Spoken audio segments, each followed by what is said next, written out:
Imagine if one morning you woke up not to the solid earth beneath you, but to a gently undulating cloud. Your home, firmly anchored yet buoyantly aloft, floats serene and splendid in the blue expanse of the sky.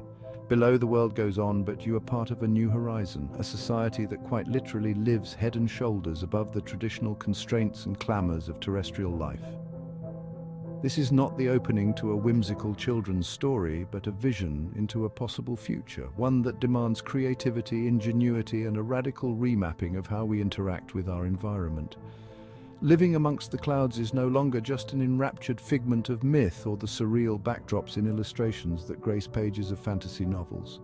Advances in material science, environmental engineering, and adaptive architecture enable us to entertain such ethereal possibilities. This exploration is not just about inhabitants in the sky, but also a shift in societal constructs, an environmental panacea, and a new chapter in human evolution. What might initially seem as fanciful as Jack's beanstalk, the scientific groundwork for cities floating in the sky is rooted in very real technologies and theories. By manipulating densities and harnessing the buoyant properties of advanced aerogels, combined with controllable hydrogen and helium pockets, such cloud cities become conceivable. Lighter-than-air materials and structures form the bedrock of cloud engineering.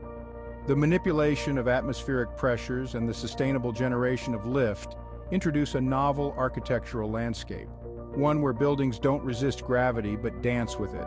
As fantastical as it sounds, constructing viable communities in the stratocumulus or cirrostratus presents a fertile ground for revolutionary material science. Fabricating structures that can withstand the fluctuating moisture, temperatures, and air currents tests and potentially expands the boundaries of our engineering capabilities. The architecture of sky cities eschews the grounding necessities of terrestrial construction. Instead, it embraces a blend of strength and whimsy, of resilience and adaptability. Structures in the sky employ high-strength, lightweight materials such as carbon fiber composites and transparent aluminum, merging aesthetics with engineering innovation. Designs evolve from traditional forms, twisted into organic, flow-inspired shapes meant to optimize airflow and mitigate the effects of high-altitude winds. Additionally, these buildings must support the complex ecological systems that sustain life up high, from water collection and air filtration to waste recycling. Integrated into this is the concept of living buildings.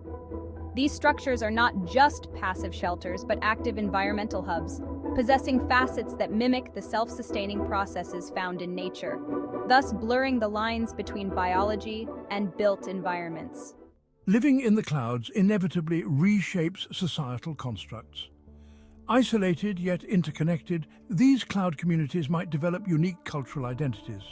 Shared challenges and experiences would foster a tight-knit characteristic, while the spectacle of the vast sky and earth below could instill a profound environmental stewardship. Social frameworks might lean towards utopian, communal systems with an emphasis on sustainability and mutual aid, echoing the inherent interdependencies in such an airy environment. Education and creativity would likely be key, with children taught from a young age about their unique surroundings and the delicate balance necessary for their survival in them. With the constant proximity to the natural spectacle of weather and the universe, cloud citizens might develop a heightened awareness and appreciation for natural phenomena, a scenario that enriches both community psyche and individual spirituality. The environmental ramifications of establishing cities among the clouds could swing dramatically between detrimental and beneficial. The creation and maintenance of such habitats could lead to significant energy consumption and potential pollution. Rather than merely adapting to nature, these sky cities could actively contribute to global cooling by reflecting certain solar radiations back into space. S4. However, relocating some human activities from Earth's surface could allow for large-scale ecological restoration projects.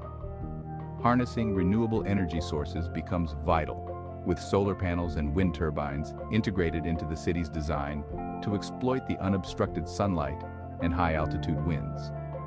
Carefully managed, these cities could serve as beacons of sustainability, but mismanaged, they could become ecological nightmares.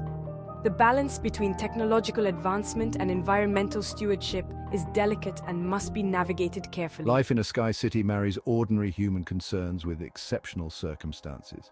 From going to school or work, engaging in recreation, or simply lounging at home, all take on a new dimension.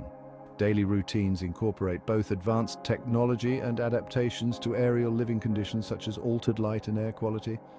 Urban agriculture and aeroponic gardens emerge as essential not just for sustenance but also for psychological well-being, reconnecting with earthly activities. The awe-inspiring views and unique daily interactions with the skies provide a constant source of inspiration and wonder, making even mundane tasks extraordinary. However, the isolation and potential dangers of living so detached from the Earth's surface also pose unique psychological and physical challenges. The economy of cloud cities likely revolves around technology, research, and tourism. A new class of jobs would arise, focused on the maintenance and operation of skyborne infrastructures and the continuous innovation needed to sustain them. Additionally, these cities could also become hubs of political innovation, establishing unique governance structures necessary for their special circumstances. Trades and economies in these lofty locales are geared toward innovation and sustainability, potentially leading to significant advancements in fields like materials, science, meteorology, and even astrobiology. Politically, these cities could be test grounds for radical forms of democracy or technocracy, with governance systems that reflect their high-tech surroundings.